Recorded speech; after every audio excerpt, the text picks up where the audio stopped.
insurance.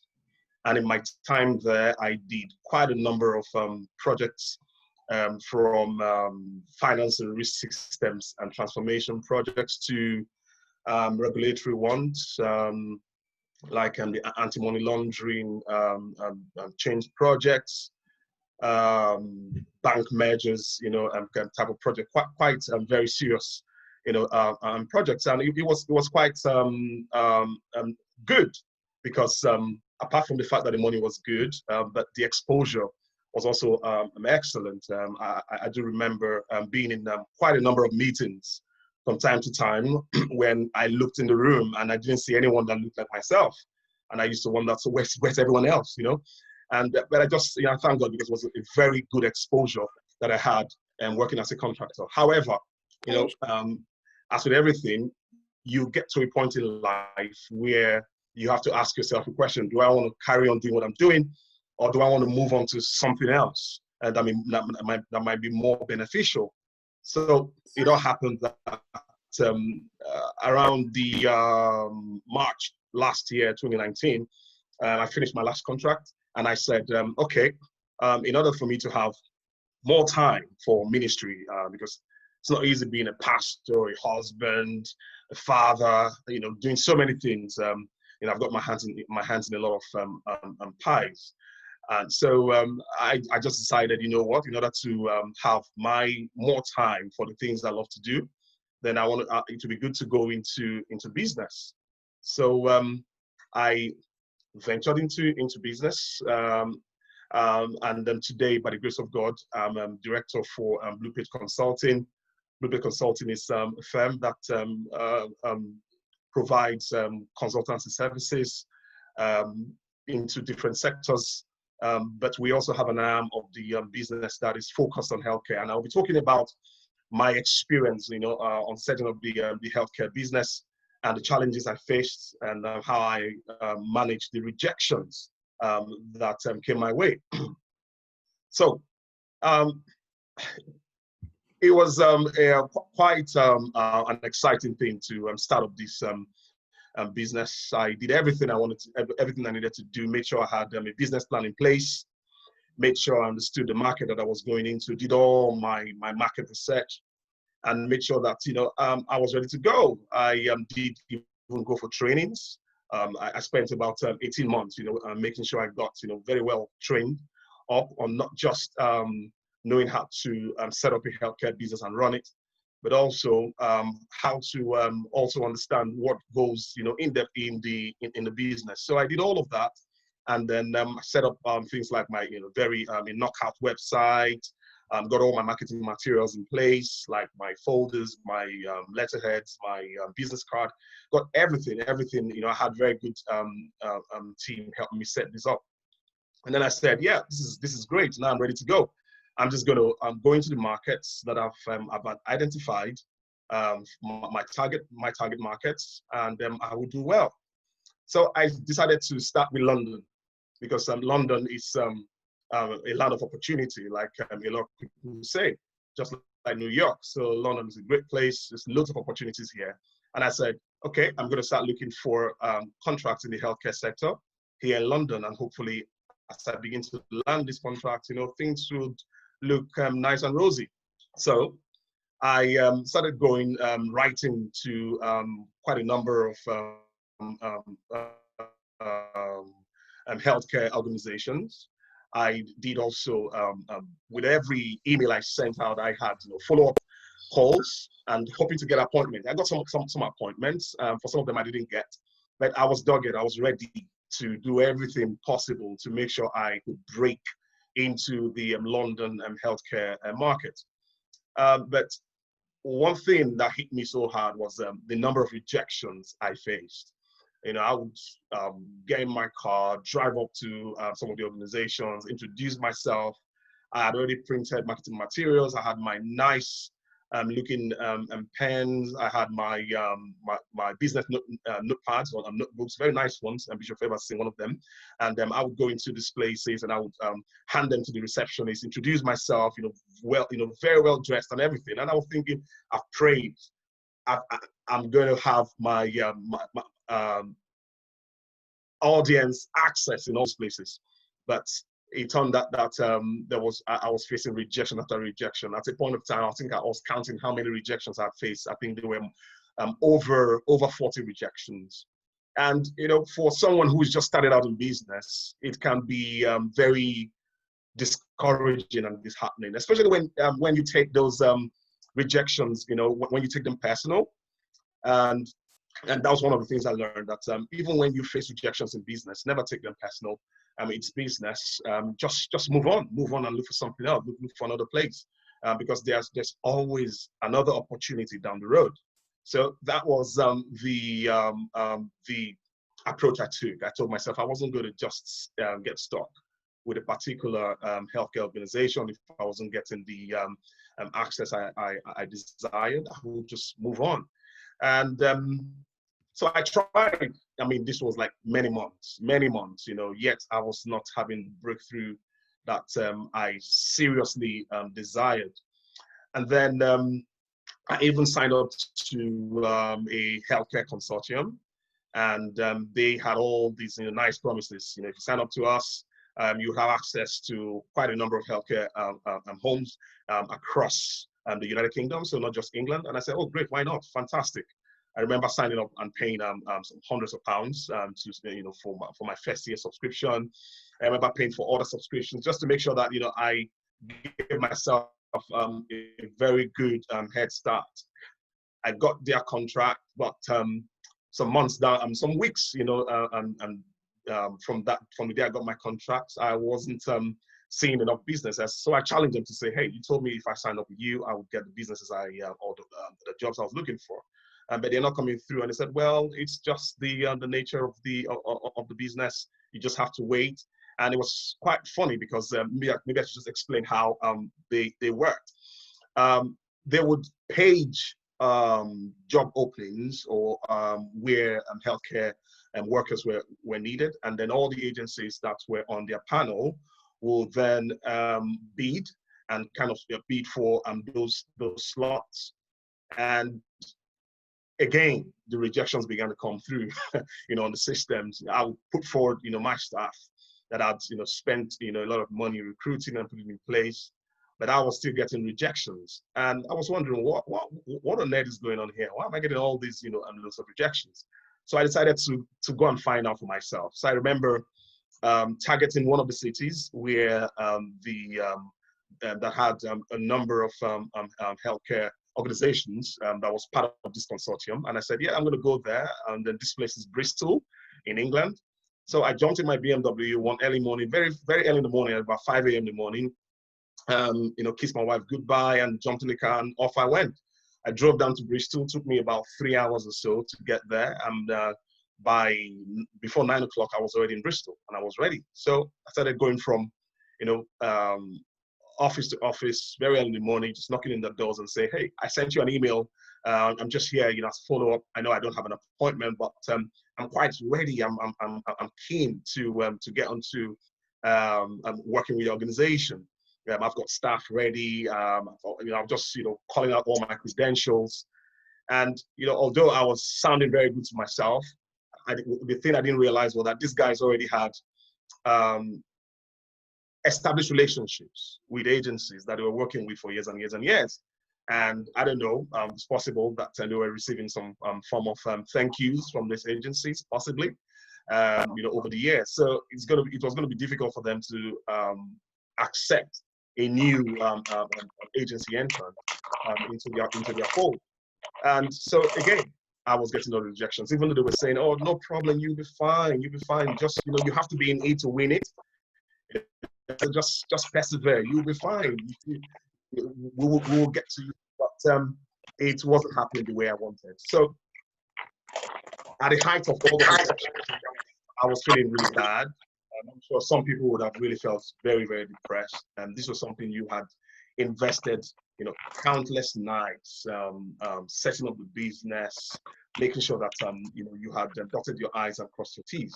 But here you were faced, with lots of rejections, and you're thinking, where do I go from here? I was seriously tempted to go back into contracting, because I still had friends in the in some of the organizations, you know, that I had worked for, had very good reputation with them. I didn't burn my bridges. So I was thinking, oh, maybe I'll go back. I even had some recruiters calling me and saying, Obi, do you want to work? And I was like, no, that's fine. I was just turning them down. I thought this was quite tempting, but I decided to just, you know, stick with it and carry on. Well, one day I was thinking to myself, well, you've tried London, it didn't work. You tried Bristol, it didn't work. So what are you going to do next? And I thought, okay, I'm going to look for some other parts of the United Kingdom, some other part of England where I could target. You know, if I was in London and rejected in Bristol, it's possible that I will get acceptance elsewhere. And so I thought about where my immediate younger sister, Pastor Amaka, lives. She lives in the northern part of England, in Preston, to be precise.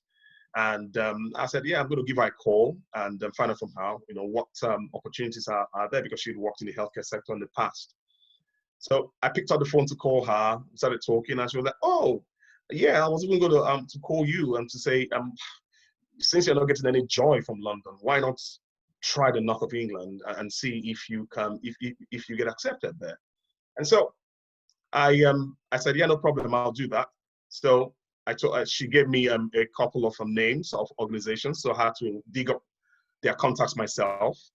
So in business, if you really want to succeed, you have to have a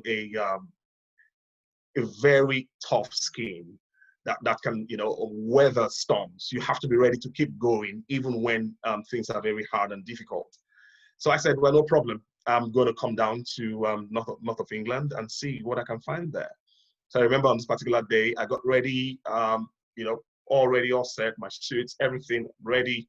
And I couldn't drive up because it was quite far from London. So I got a train to Preston. And then from Preston, I hired a car from Enterprise and I drove up to Manchester. And I'd already tried, there was a particular organization I was targeting. I'd sent them emails and they said, no, we're not accepting any new agencies now. You have to come back in January. This was like in September 2019. And they said, you have to come back in January 2020.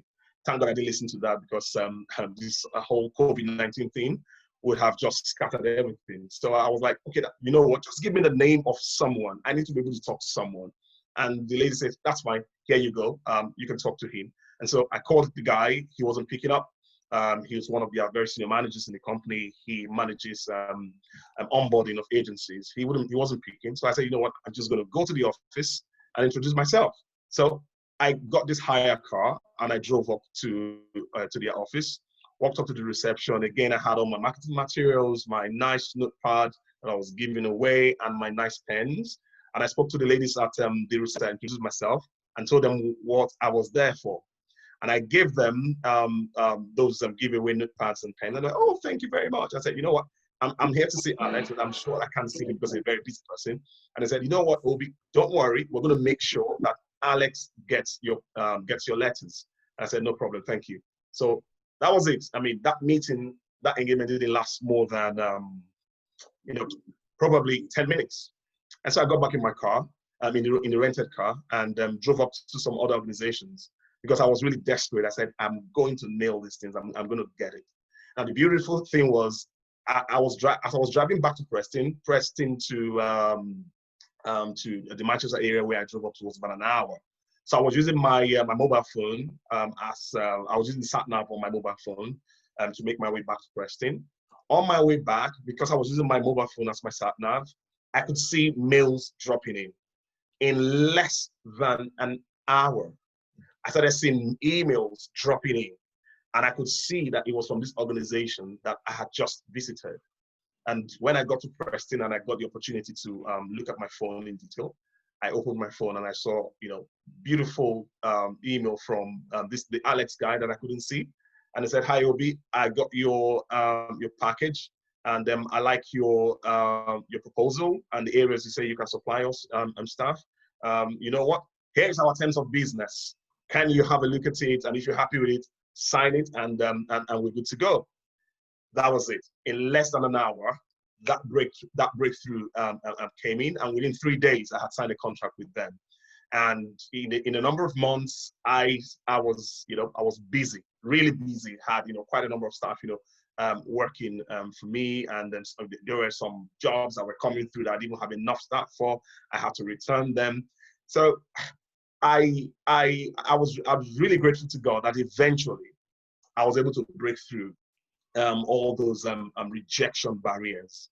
And honestly, when I look back now at those struggles, at those rejections, I'm grateful that I got my rejections early. So I would say anyone going into business, it's good, if you suffer your rejections early, because it kind of helps to help you develop tough skin for the journey, because the entrepreneurial journey is quite a long one. It's quite a long one. It can be lonely sometimes, but if you face challenges quite early, it's good, because you get ready and then you can last the distance.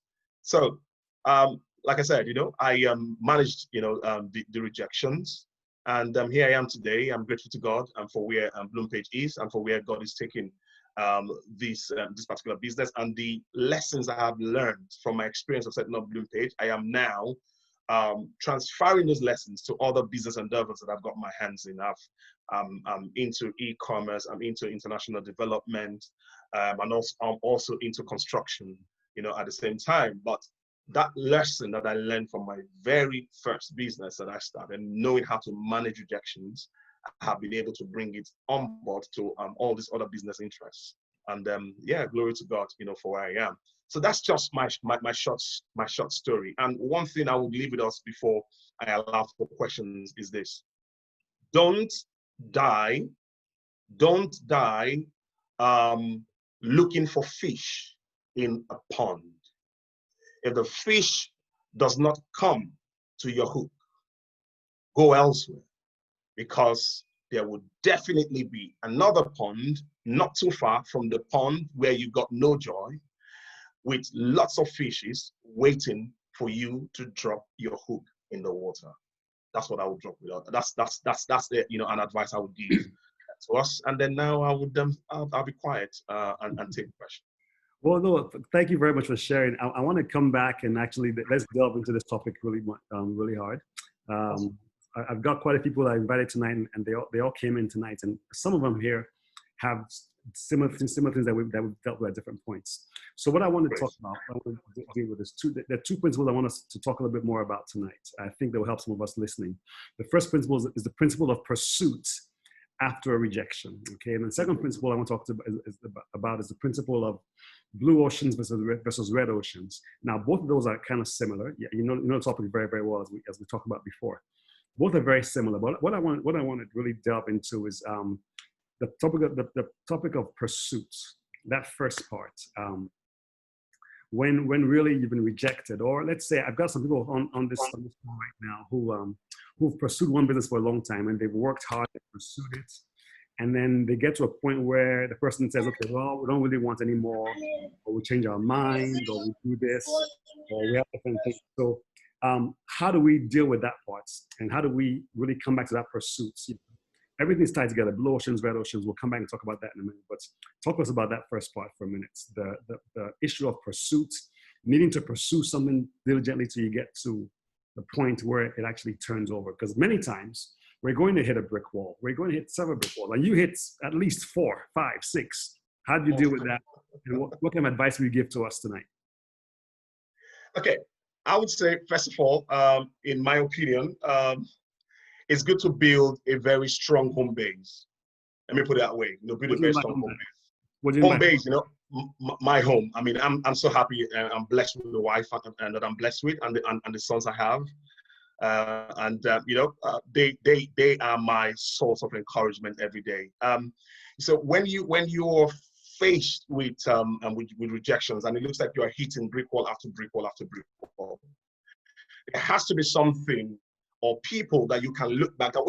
When you turn your head, when you look behind you, there must be people, there must be faces in the background that when your eyes catches their eyes, there is encouragement coming from those eyes, and it gives you that that fuel, if you like, or that it refuels your ambition to keep going. So it's, for me, it's all about having a formidable home front. And I mean, this we see it in sporting games, you know, like in football. Football teams can go to an opponent's ground to play, and they go for away games. And sometimes they say, well, we'll just do our best. You know, if we win, fine. If we draw, fine. And hopefully we don't lose. But we must make sure that our home stadium is a fortress where opposing teams would dread to come and play us there. All right, because we've got the 12th man, we've got, you know, a very supportive, a very strong fan base. And then we've got people that would cheer us on and say to us, keep going, keep going. People, you know, fans that will keep drumming, keep shouting, keep singing, even, you know, till the final whistle.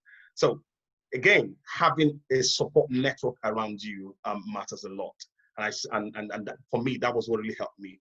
Coming back home, seeing my wife, seeing my kids, sharing my experiences, you know, and then being able to go, because every time, you know, I hit the brick wall, and I felt like I was going to go.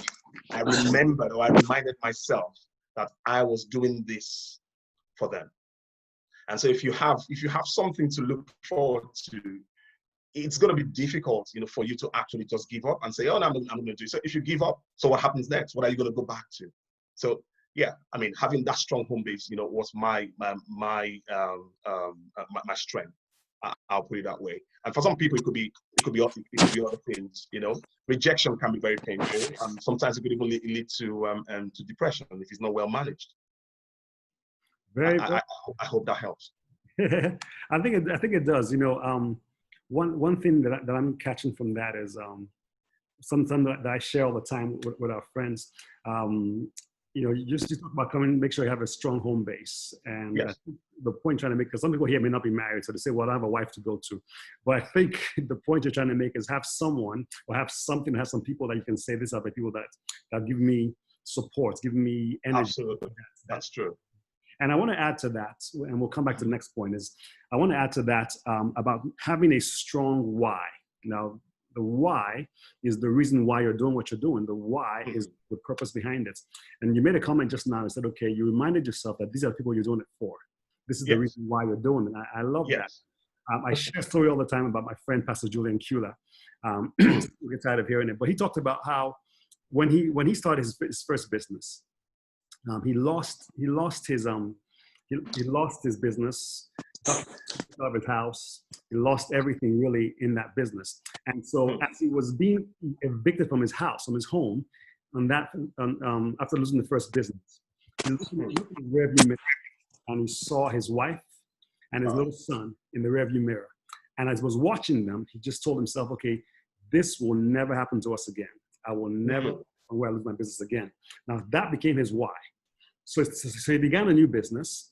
And he got rejected. The first time he went, he got rejected. The second time he went, he got rejected. He went to every big company in Kenya that dealt with what he was doing with, and they all rejected him. But he said he kept remembering, okay, this is my why. This is who I'm doing it for. There was a home base. There was something that he was coming back to, and that why is what kept him going. So I want to encourage you guys to listen tonight. You have to have a strong why. You have to tell yourself, this is why I'm doing this, or this is who I'm doing it for. Either way, there should be a why. And begin by saying, why am I doing it? Why am I in this? And so for him, his why was the fact that he never wanted to have his wife and child in that place again. Now, the good news about that business is this, that he pushed and pushed and pushed, and he finally got it started. It's finally working. That business right now is in about 60 countries around the world, doing different. Wow. The business is one that you all know. In your phone, when you run out of credit on your phone, you get a text that says you can borrow credits for this amount. When you pay it back, you get it. That was the business he started. It's in every Nigeria. It's in every phone company in Nigeria right now. It's called Borrow Me Credits. It's called Loan Me Credits, or whatever it is. He started that business in Kenya. Went to Nigeria. Went to Ghana. Went around the world. He won Entrepreneur of the Year in 2014 or 2011. I forgot which one, by IBM. But the point is, he got rejected all the time. But his why was very strong. Kept going, saying, "No, this is my why. I'm going to keep working." And every time he came, he would push it back in. And that ties to what you're talking about just now about pursuit. That you have to pursue, try it again. It may not work this time. go to a different one, come again, pursue, pursue. Yes. So I think that's a very good answer. Thank you for sharing that answer with us. I've got our friend Bernice on here. She's got a question, and she's asking, and before we go to our second point, the question was, how do you avoid appearing as a briefcase businessman, as a salesperson, and the consulting product? How do you appear about that? Do you want to talk, Bernice? Do you want to ask a question, or do you want him just to go ahead and share from what he's talking? Sure. Thank you so much. Hello from Tanzania. Thank you so much for your insights. I wanted to ask you, how do you avoid appearing as a briefcase businessman? You know, you are selling the consulting product, you know, in this case, health, but you're also the product. So how do you separate the two, and avoid looking like you're the only, you're walking around as an office, you know, because, you know, you lose credibility that way. And you're saying you're doing the pitching, but then you're also doing the product. So how do you avoid looking like that? Great question. Thank you for that. Maybe I should just add. So apart from just being a consultant and of course being a product, I was also selling. I was also putting on staff in locations and to do the job for me. So it's not just myself having to get the job done. But that said, how do you avoid appearing as a briefcase businessman? Again, I think it goes back to starting with the why of what you're doing. Why am I doing the things I'm doing? So going to a client's place, of course, I would have done all my necessary research about the client's business and try to understand what pains that they need a helping hand with. And so when I do go to them, so I avoid looking coming across as being too salesy, because that's not that puts people off. Many times I've found that when I come across as someone who's come there, who has identified a problem and has articulated how I believe that I'm going to be able to solve the problem, showing them that I do really understand the problem. Of course, they could have still give me more insight into what the problem is, so that I could be more specific, how I can help deal with the problem. But it's all about empathy. It's all about understanding the challenges of the client, and not coming across as someone who just like someone selling a car, in a car showroom, and then you just marketing these cars, and it's all about this is a product. I've made it. You will like it. You must like it. I from my experience, I do steer clear of that, and I empathize with the customer's challenges, and I focus on what their needs are, and not what I think that they should be having. I hope that helps. Okay, great. I think, yeah, so that idea of focusing on what their needs are, I think is a very good one too. I think you mentioned, because she's talking about, for example, if you're the business, the only business, and people think that maybe it's only just you. Why do I want to talk to this person or everything? Yes. I think, but like you said, once you can get them to see that the point you're trying to make is, you have a problem. I can solve the problem, and we have a solution for you. So it's not so much I'm trying to sell me. The way I look is the issue, but I want to sell them the answer to the problem. I think that's what we're talking about. You want to tell them the answer to the problem, and once they get that, they'll be able to get over the issue that's problem. So thank you for sharing that. Excellent points. Thank you, sir. Okay, so I want. And again, maybe just to add a bit more, if you don't mind. Please go ahead. Please do. No, sorry. Yeah, just to add maybe just a little bit more to that. So again, not wanting to appear as just a one-man show when going to clients. I mean, technology has made doing business, as a single entrepreneur or a loner entrepreneur. Technology has made it very, very easy these days. You can always there's so many things you can outsource. There's so many things I don't do. I mean, I've got a very great accounting team, behind me. I don't have to look into all those, all my books. You see, am I okay? Am I filing my taxes right and stuff like that? And then, of course, even with identifying clients and speaking to them, I don't have to do all them myself. These days, it's so easy, to find freelance people who are ready to offer their services, to you, and they would ring up organizations on your behalf, posing as, a staff of the organization, because they understand the brief, they understand the organization, they know the clients, and target segment that you're after, and then they're talking as if they're talking on behalf of Bloompage, and they can open the door, they can generate the leads, and send them into myself, and my team, and then we can have a look at it and follow up from there. So leveraging technology is very important in this day and age. I remember a friend of mine who was also into a similar business, and as a matter of fact, he's had to put his business on ice just now because he spent lots and lots of money and he didn't manage to break through.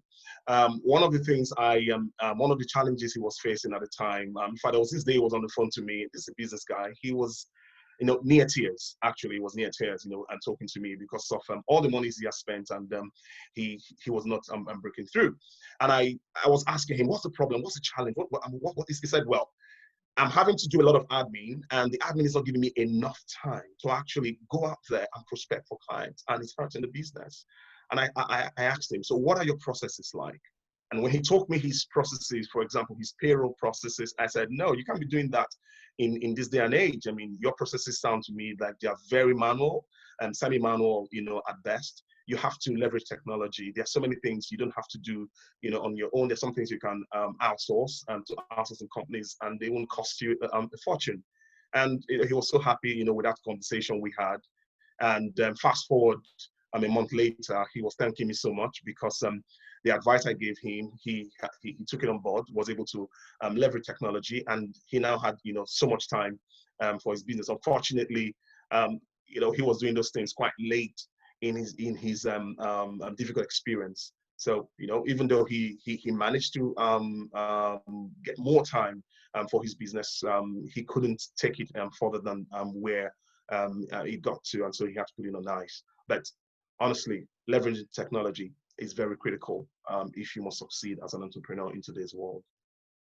Excellent answer. Okay, so now, wow, we have a lot we're going to talk about. We only have like 15 minutes left, but let me follow this one up because it's a very good question. Bernice, she's asking another question to follow up on that. And I want to give a chance to people here to ask questions as well too. One of the things that we need to talk about, she's asking, okay, in Africa, people want to look at your team. They don't look at your office. They want to look at how big are you, if it's just you, they look at you as they with one kind of corner eye. And then, so how do we, especially in Nigeria and Africa, how do we, because we don't have that opportunity to necessarily have as much outsourcing. But that's something that I think we need to talk about too, because we can't also outsource as much in Nigeria, but we need to get to that point. We need to create some. Absolutely. Because as an entrepreneur, you who are watching right now, what you need is to be able to have your core strength be your core strength. So you don't want to be trying to deal with accounting while you're trying to deal with something else. You want to try to, like you mentioned just now, the accounting or something else. Let your core strength be the core strength that you put out there so people can see. Josmaya says, let the main thing be the main thing. So we need to be able to deal with some of that in Africa. And so what I might do, I think I'll try to get some links and resources for us to talk about for people to look at on the side here. I have a question here from, I think that's Mrs. Ejiro Eze, I think. So you want to ask a question? Yes, good evening, Bishop. Good evening. Thank you for joining tonight. Good evening, Pastor. Thank you, Bishop. Thank you, Pastor Obina. My question is coming from the angle of the home front support you talked about. I am asking this question because I am a family life practitioner and a marriage counselor. And of recent, I've been trying to put some things together concerning the effects of the home fronts and your work efficiency. And so when you said how your home front, I quote you said your home front is a fortress, that building a strong home base has been very powerful for you. So I want you to just tell me a few things just to help me enhance my study concerning how the family, or how the marital relationship or your relationship with your spouse or your family actually helps your productivity in your place of work and your work efficiency? Thank you. Good. Thank you so much for that question. I really wish we have a lot of time. There's so much to talk and so much to say, to be honest. You know my experience of both working back home in Nigeria, Africa, and then working here in the United Kingdom. I would answer your question with I'll just tell a story, true story. This was from my experience working in one of the big banks in Nigeria before I migrated to the United Kingdom. I did hear about, because I was working very closely with the directorates. I was working with a particular executive director at the time. And because of that, I was proximal or privy to some, information about, senior execs, and stuff in that organization. And I did hear about a particular executive who, I think he was a deputy general manager at the time. And at that time, to be a DGM in that organization, I mean, you're made. Because there was nothing else, to be promoted up to. From DGM, you become an executive director, and that was subject to some form of board election. So it happened that this DGM was a deputy general manager. He was made redundant, and it was quite short notice. And I heard that for about a week, this man could not tell his wife what had happened. He would go back home, pretend as if nothing had happened, everything was fine. In the morning, he would dress up, put on his suit, his jacket and everything, get in his car, and his driver would drive him to the golf club. And he had been fired. He had been fired, not that he had been fired, made redundant. Yes, sir. Yes, sir. He had been fired. And so he would go to the golf club and then just stay there the whole day. And for a week, he couldn't muster the courage to open up to his wife to tell her what had actually happened. And eventually, you can't continue to play hide and seek for long. You have to open up and tell his wife. So when I heard that, I said, "Dear Lord, what an experience." I wonder what his home front looked like. I mean, for him not to have the courage to go back home and sit down with his wife and have a very open conversation and to tell her what had happened. I don't want to imagine what his home looked like. So that's how I would say it's always good to have a fortress where you can come back to and find some solace and find some encouragement. In very busy cities like in financial hubs across the world, like in New York and in London. Let me use London as an example. Having worked in the city for quite a number of years, I mean, I've heard about people. I'm sorry to use this example, but I've heard about bankers actually just jumping off from the rooftop, and just dropping down to the ground, and committing suicide. Either because they lost a lot of money on trades or things were not going well, or they had just been given, they've just been fired, and if they had a strong support network, so whether it's your home, your husband, your wife, your kids, or if they're single, they've got maybe family, siblings, or they've got cousins or friends, a very good, a support network.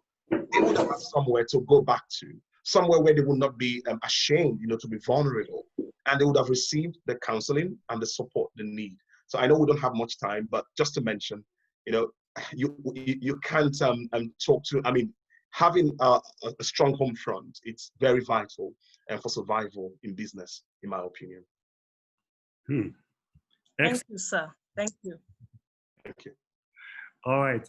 Wow. Okay. I've got 10 minutes left. We need to wrap up. I've got some questions now going on. So we may have to come back next week and continue. Okay. And continue this topic. I've got a question from Pastor Uyi in the section here, and we'll try to deal with that right now real quick. But I do want to talk about this. I want to share something about this. It's called Blue Ocean Strategy.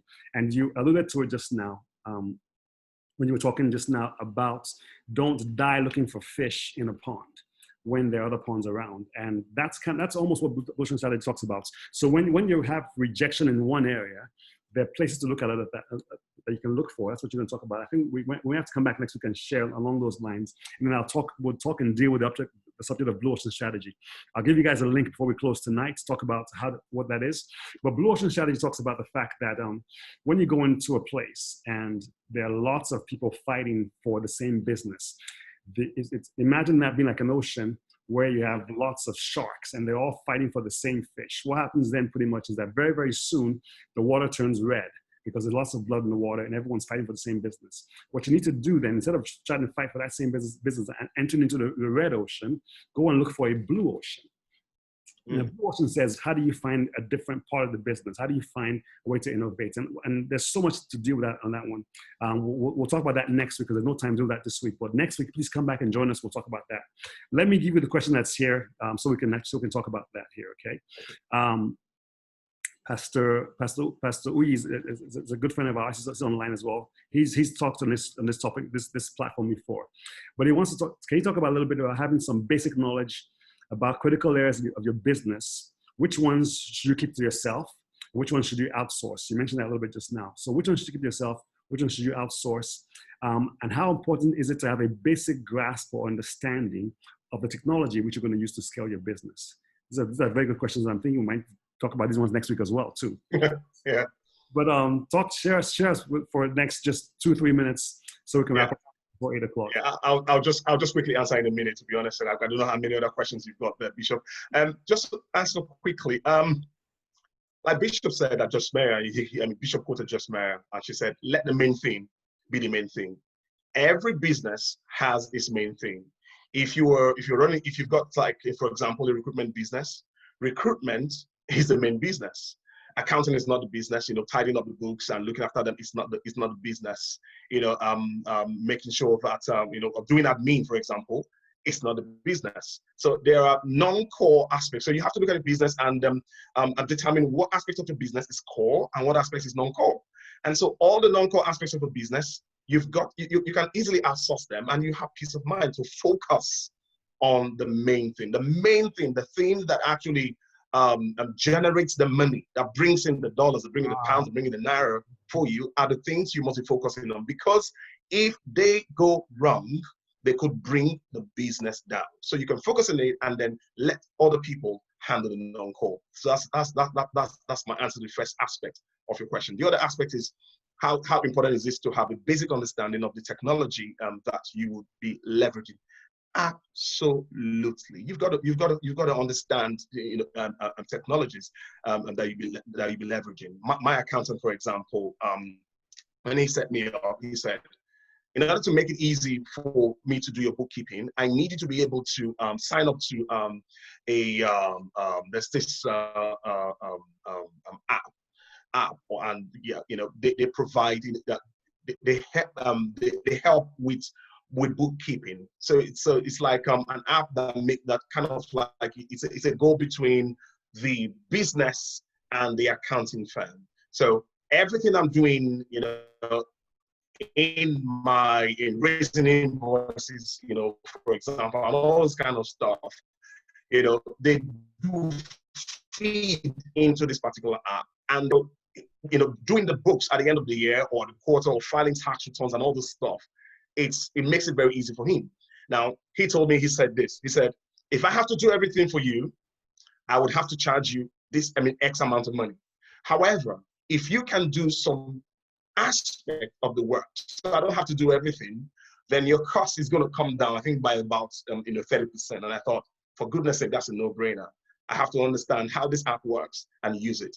And I use it, and I do, I do work with it. And so I'm saving myself and my business a lot of money. So having a very good understanding, at least an intermediate level understanding of the technologies that you're going to leverage for your business is very good for success.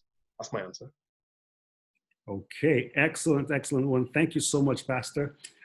There's so much we got to talk about, but I think let me give you guys a few things before I let you guys go for the night.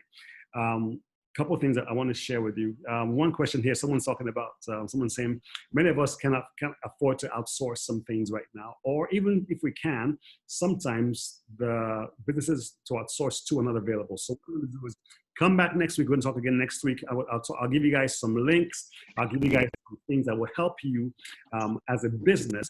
It may not necessarily be outsourced to another business, but if it's technology you can use, because there's technology that you need to use that can help you. It's okay, look, if your core business is this, then there's an app, there's a software that will help you do the other parts of it, that could do your accounting for you. So I'm going to give you guys some tips on that one next week. You got to come back and listen. This has been so packed. And don't forget, next week, we're going to be talking about Blue Ocean Strategy, which is how to find the place where you can succeed the most in your business. So we'll share that next week as well too. I have a book I want to give to you guys as well. It's my book. I have my latest book. I'm trying to get the lights right. It's called Dear Entrepreneur, This Is What Comes Next. Okay, I'm gonna give it to you absolutely free of charge. It's a PDF copy. Yeah. You can get it on your phone. You can get it on your tablets. For those of you who have you. iPhone, I'll give you guys a copy of it for your iPhone. I'll just give you the link right there, so you can go to the link, copy it, download it, and it's free of charge. I've got a group on Telegram you can join. So guys, you got to come on board. Thank you so much for this. Another question. Let's see. Many questions here, so I can't do all of them tonight. What I want to do is, guys, put your email right here in the chats, please, and we'll send you an email with a summary of tonight, and then also we'll send you an email to remind you of for next week as well too. A couple weeks ago, Barrister Ruth talked about the business principles and life principles that she learned from basketball. We've put those together as well into a PDF format, which we'll send to you as well. So she has to approve it first. She hasn't seen it to approve it yet. Once she approves it, we'll send it to you as well too. So put your email in the chat group, put your email in the chat. We'll send you an email. We'll remind you about this. We'll talk about more things about rejection next week, because when you have to deal with blue oceans and red oceans, what happens is this: you're fighting for the same space, the same topic. Everyone's fighting for the same thing, and you can't keep on fighting for that red ocean. What you need to do is find a way to innovate with technology or with something that you have that makes you unique. Find out what you do that somebody else does not do, and then use that as your leverage. We'll talk about this next week, guys. My time is almost up, so I don't want to take up too much of your time. But please give us your email in the chat there. We'll send you a copy of the book. I'll send you a copy of the book PDF either as a PDF or as iBooks if you have an iPhone or an iPad. It'll be an iPad as well too. Okay. So thank you for joining us tonight. Let me see what else. I want to thank Pastor Obi for joining us and sharing with us. Did you guys enjoy that tonight? Pleasure, Tell me if you did. If you did, send a message or clap or do something. Tell them thank you for sharing. Thank you very much. Thanks for coming. Thank you so much. It's been great to have you on board tonight. I've got more questions that I'm seeing that I can't really deal with right now, but we'll come back. I'll come back next week. Yes. Next week we're here again, guys. So please don't forget to join us again. Osahon is there. Thank you, Osahon, for joining us tonight. We appreciate you. Tejeri says thank you. It was great. Bernice from Tanzania, thank you very, very much for joining us tonight. From New York, we have Barrister Ruth. I've got people from Lagos. Thank you guys for joining. I've got someone from Zurich as well too here on the group tonight. So we got a big group tonight. Please come back next week, okay? We're back same time, 7 p.m. Nigerian time. What's that, 2 p.m. in the U.S.? Is that 2 p.m. in the U.S.? Yes, 2 p.m. 2 p.m. in the U.S. Thank you, Linda. Thank you, Pastor Oral, all the way from the eastern part of Nigeria for joining us tonight. We appreciate you guys for joining. So thank you guys. Don't forget to put your email on the side. We'll send you an email. And God bless you. Let's pray for you. Let's pray for your business. Pastor, you want to pray for them real quick? And then I'll close up. Okay. Oh God, in the name of Jesus, I thank you, Father, for this session. Thank you, Lord, for the things that I have been able to share and for the questions that have come through and the answers as well.